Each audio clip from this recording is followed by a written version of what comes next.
The January rain had turned London's streets into rivers of grey slush that bitter morning when the most disturbing telegram of my acquaintance with Sherlock Holmes arrived at Baker Street.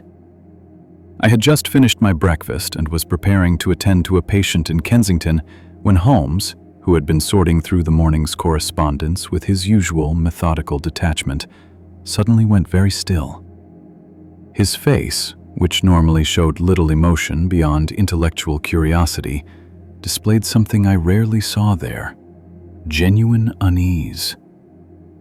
Without a word, he passed the telegram across the table. My hands trembled slightly as I read its terse message. Mr. Holmes, children vanishing from Whitechapel, 4 in 3 weeks. All last seen near abandoned lime pit on Commercial Street. Police ineffective. Parents desperate. Community in terror. Your immediate assistance required. Reverend Thomas Blackwood, St. Mary's Mission. I looked up to find Holmes already reaching for his coat, his movements swift and decisive in a way that spoke of deep concern rather than mere professional interest. Whitechapel, he said quietly. Children, and a pit. Watson, I fear we are about to encounter something that will test not merely our powers of observation, but our capacity to witness human misery without becoming paralyzed by it. Fetch your medical bag. We may need it before this day is done.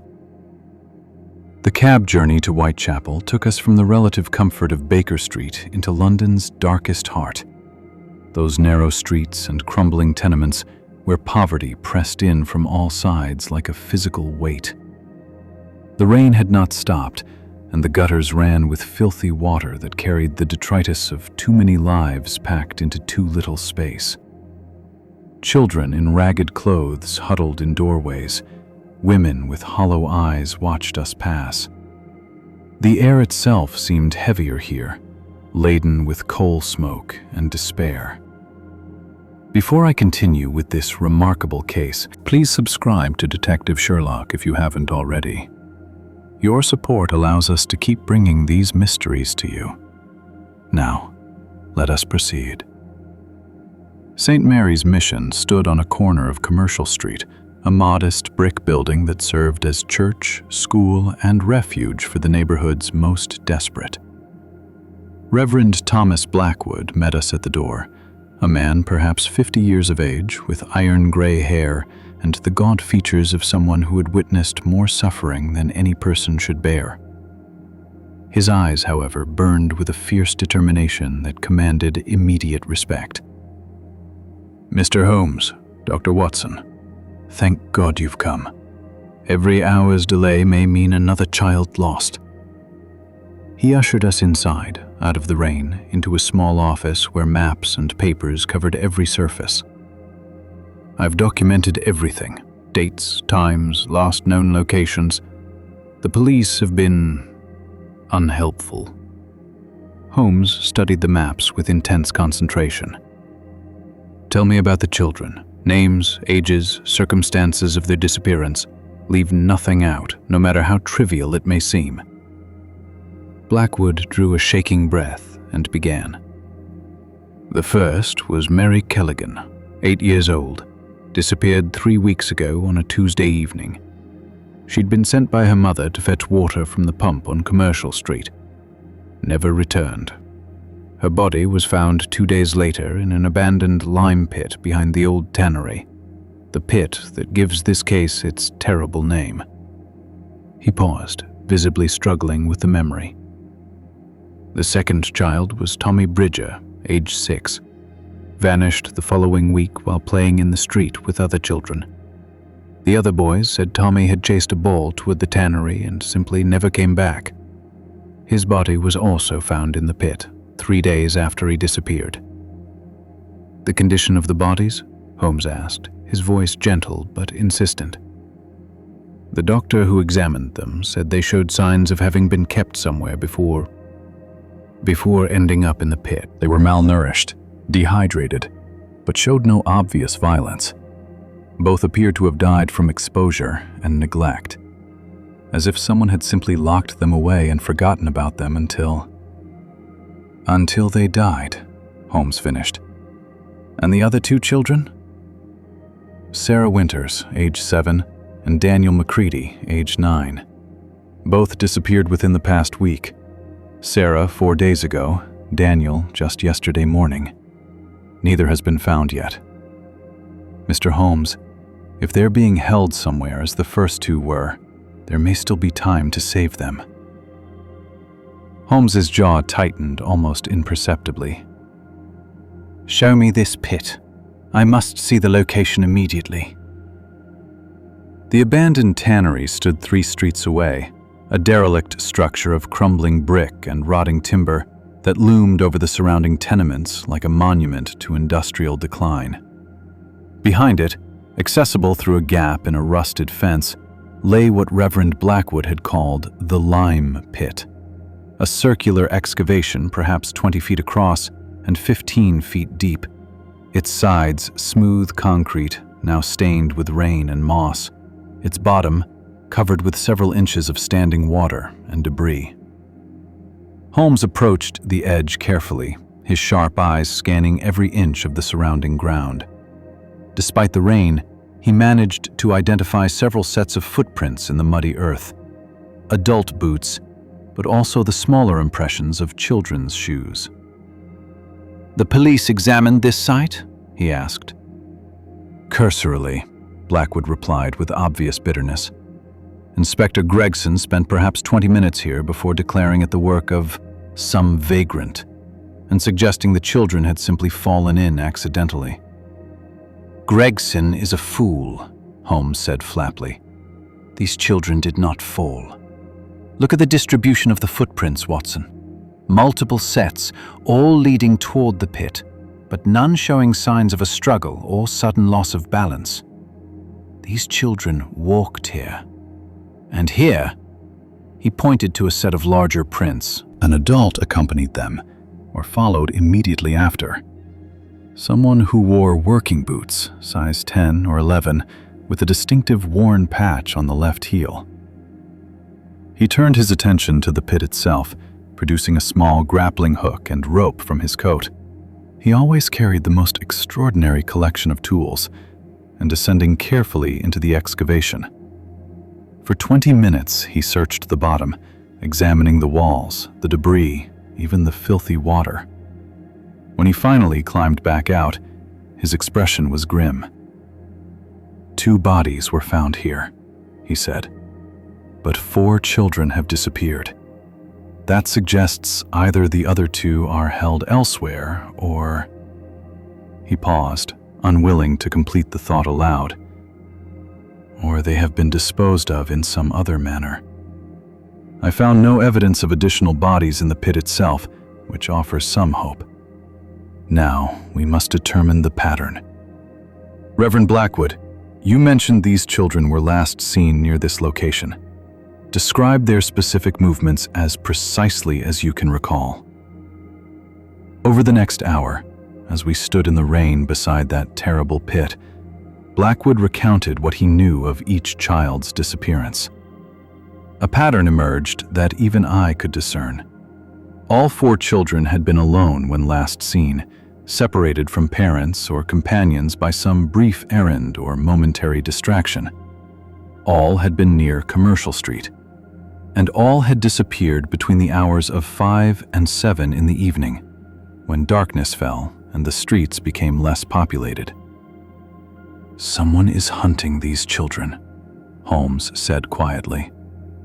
"Someone who knows the neighborhood, who can move through it without attracting attention, and who has access to a place where children can be held hidden from view. The lime pit is merely the disposal site, not the prison. We must find where they are being kept." He turned to Blackwood with sudden intensity. "Reverend, I need you to gather the parents of all 4 children. Bring them to your mission within the hour. I have questions that only they can answer. Watson, you and I must examine the routes between each child's home and this pit.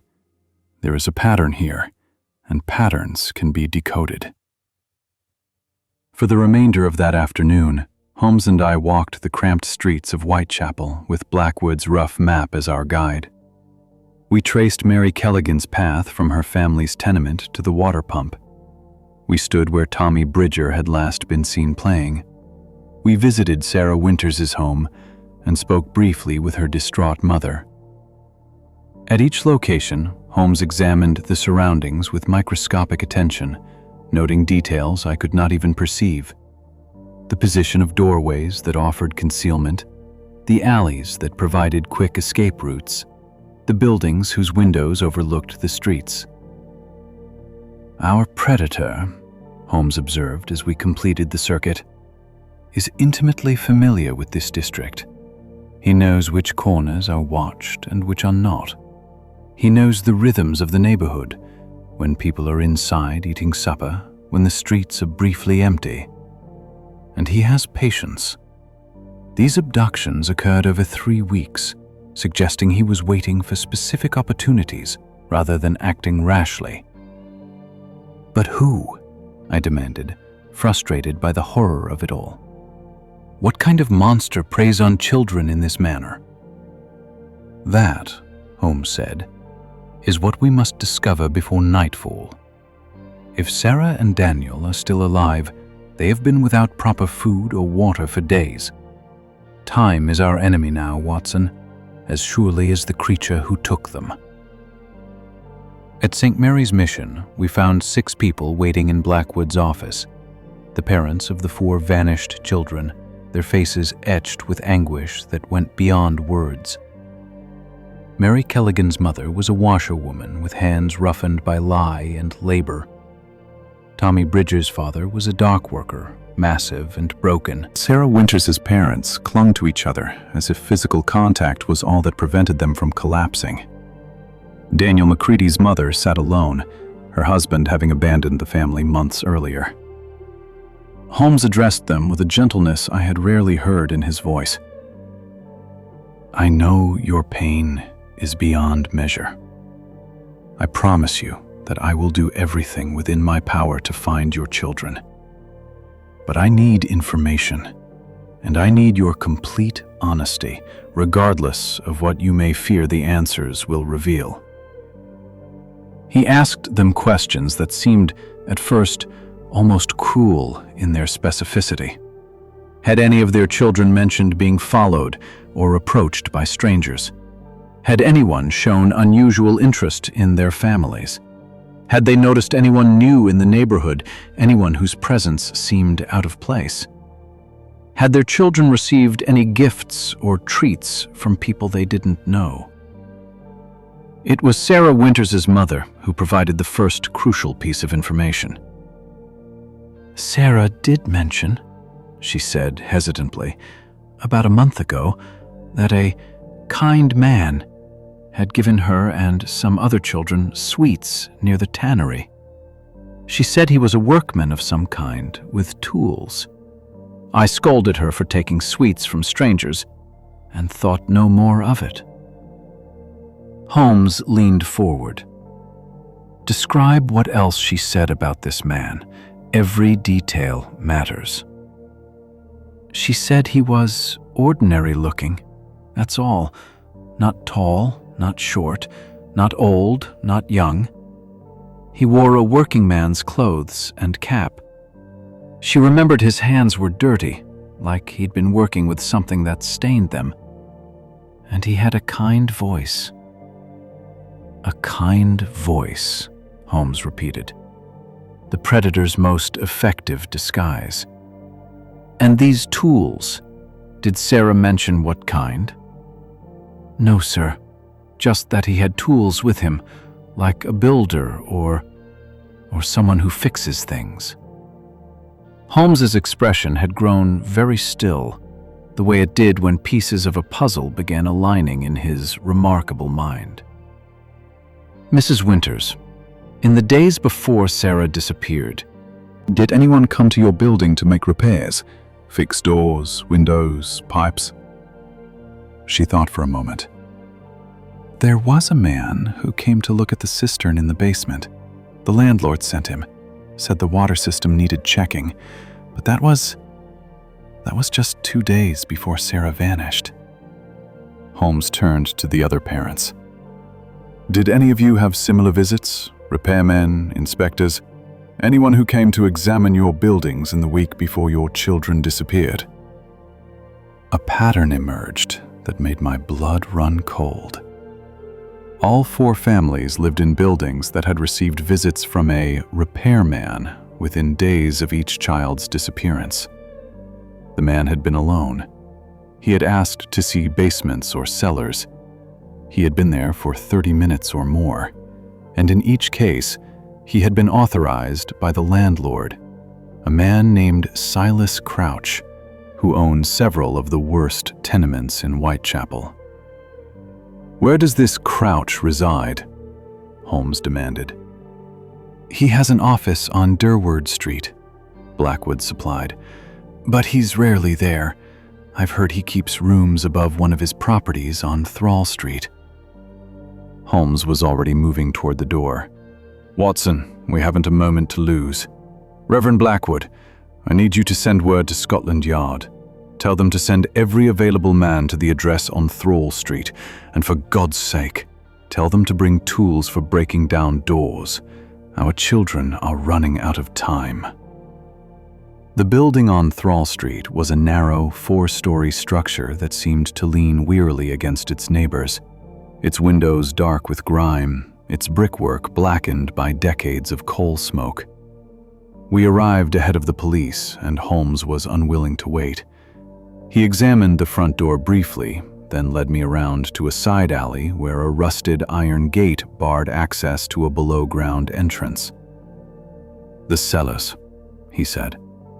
"That's where they'll be if they're still alive. Stand back." With surprising strength, he forced the gate open. The passage beyond led down stone steps into absolute darkness. Holmes lit a small lantern he had brought, and we descended into a maze of brick-vaulted chambers that ran beneath the building. The air was cold and damp, heavy with the smell of decay and standing water. Our footsteps echoed in the confined space. "Listen," Holmes whispered suddenly. At first, I heard nothing. Then, faint as a ghost's whisper, came a sound that made my heart leap. A child's voice, calling weakly from somewhere ahead in the darkness. We ran, lantern swinging wildly, through passage after passage until we reached a heavy wooden door secured with a massive padlock. From behind it came the unmistakable sound of children crying. "Sarah! Daniel!" Holmes called. "We're here to help you. Stand away from the door." Using a crowbar he had brought from St. Mary's, Holmes attacked the door with ferocious energy. The wood splintered, and the lock finally gave way. Inside, huddled in a corner of a tiny brick chamber no more than 8 feet square, were 2 children, a girl and a boy, filthy, terrified, but alive. I rushed forward with my medical bag while Holmes swept the room with his lantern, checking for any other occupants. Sarah Winters and Daniel Nacreedy were suffering from dehydration and exposure, but both were conscious and responsive. I gave them water carefully, small sips at first, while Holmes examined the cell that had imprisoned them. "No windows," he noted grimly. A single barred opening near the ceiling for air. Food and water containers, both nearly empty. He intended to keep them longer. The question is, for what purpose? Footsteps echoed in the passage outside, and Holmes tensed, positioning himself between the children and the doorway. But it was Inspector Lestrade who appeared, flanked by 3 constables, their faces showing shock at what they had found. "Dear God," Lestrade breathed. "Holmes, are they—" "Alive," Holmes confirmed. "But we must get them to hospital immediately, and we must find the man responsible before he flees or claims more victims. His name is likely Silas Crouch, the landlord who owns this building. He used his position to gain access to tenement basements where he identified vulnerable children. He lured them with kindness and sweets, then seized them when opportunity arose. Check every other property he owns, Lestrade. There may be more children hidden away." The search that followed over the next several hours revealed the full scope of the horror. In 3 other buildings owned by Crouch, police found hidden cellar rooms similar to the one where Sarah and Daniel had been imprisoned. 2 contained evidence, children's shoes, torn clothing, suggesting they had held previous victims. Most damning of all, in Crouch's own rooms above a shop on Thrall Street, investigators discovered a journal documenting his crimes in horrifying detail. Silas Crouch himself was apprehended that evening, attempting to board a ship for Belgium. He was a man so utterly ordinary in appearance that he could pass through a crowd without a second glance, exactly as Sarah Winters had described. His trial, when it came, revealed that he had been abducting children for years, keeping them imprisoned for weeks before either releasing them far from home or disposing of their bodies. Mary Callaghan and Tommy Bridger had died from neglect before he could decide their fates. How many other victims there had been across London's poorest districts, no one would ever know. Holmes testified at the trial, his normally cold demeanor replaced by barely controlled fury, as he described the calculated nature of Crouch's crimes. The jury deliberated for less than an hour before returning a guilty verdict. Crouch was hanged at Newgate Prison 6 weeks later. I did not attend the execution, but Holmes did. He told me afterward that he had wanted to see with his own eyes that such a man was permanently removed from the world. In the weeks following the case, Holmes was uncharacteristically silent about it. He had solved dozens of cases involving murder and worse, yet this one seemed to have affected him in a way I had rarely witnessed. One evening, as we sat by the fire in Baker Street, I ventured to ask him why. "Because children, Watson," he said quietly, staring into the flames, "represent the one truly innocent element in our corrupt world. Adults may be criminals or victims through choice, circumstance, or moral weakness. But children have no such agency. They are powerless.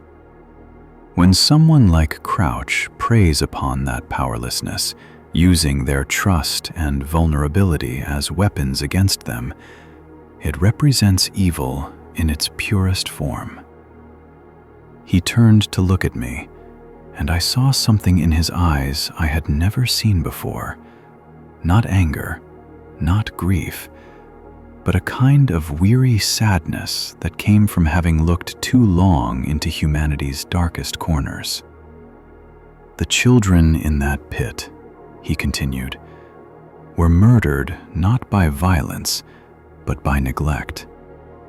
Crouch kept them in darkness and cold, gave them barely enough food and water to survive, and simply waited for them to fade away. It is the cruelty of indifference, Watson, perhaps the most insidious form of cruelty, because it allows the perpetrator to distance himself from the act. He could tell himself he had not killed them, merely failed to adequately care for them.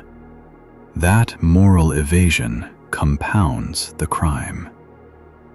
"But we saved 2, I reminded him.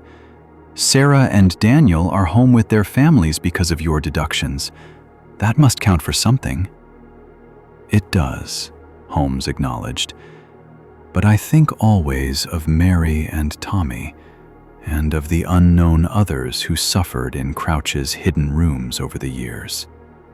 Could I have found the pattern sooner? Could I have recognized the signs earlier if I had been paying attention to missing children in Whitechapel? These questions haunt me, Watson, more than any locked room puzzle or cryptogram ever could. Several months after the case concluded, I visited St. Mary's Mission again. Reverend Blackwood had written asking if I might examine some of the children in his care who were suffering from winter illness. I found him in his small office, still surrounded by maps and papers, still fighting his endless battle against poverty and neglect.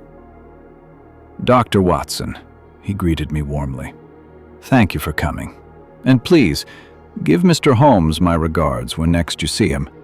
The entire neighborhood speaks of him as a hero, though I suspect he would be uncomfortable with such praise."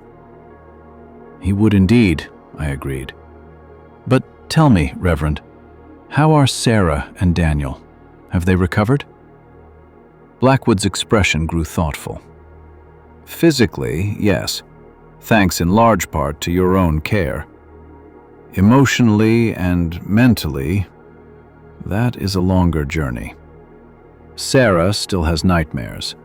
Daniel refuses to be in any enclosed space without a light. Both require patience, love, and time. Commodities in short supply in Whitechapel, I'm afraid. But their parents are devoted, and we at the mission do what we can." "And the community?" I asked.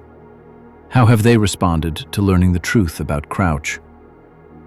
"With a mixture of relief and anger," Blackwood said. "Relief that the monster has been caught and punished. Anger that such things could happen under everyone's noses for so long.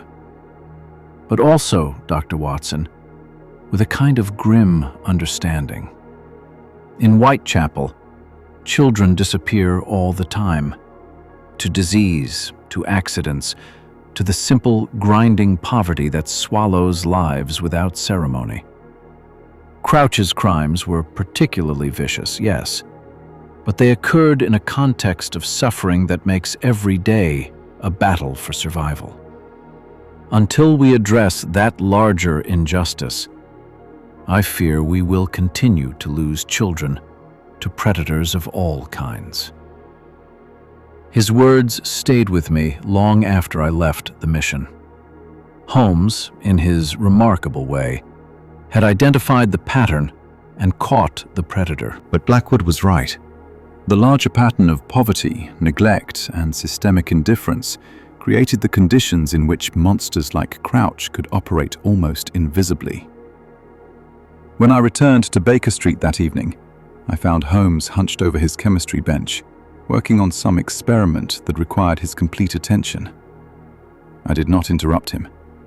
Instead, I sat by the fire and began writing up my notes of the case. It was not one I would publish during Holmes's lifetime. The details were too painful, the implications too dark.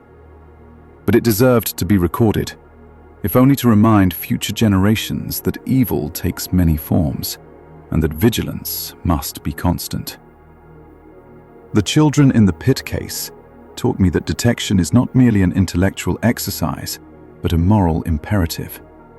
Every moment's delay, every overlooked detail, every failure of imagination or will can mean the difference between life and death for the innocent. Holmes understood this perhaps better than anyone, which is why he pursued his profession with such relentless intensity. Years later, after Holmes had retired to his bees in Sussex, I finally published the account in a limited edition for medical and criminological professionals. I received a letter from Holmes shortly afterward. It said simply, "Your account is accurate and necessary, Watson. If it prevents even one similar tragedy, the pain of reliving those days will have been worthwhile. The children deserved better than they received, from Crouch, from society, and from those of us who might have acted sooner. Let us ensure their suffering was not entirely without purpose. S.H." I keep that letter still, A reminder that beneath Holmes's cold facade of pure reason beat a heart capable of profound compassion, particularly for those who, like the children in the pit, had no voice with which to cry out for justice, no power with which to defend themselves, and no choice but to trust in the mercy of a world that too often had none to offer.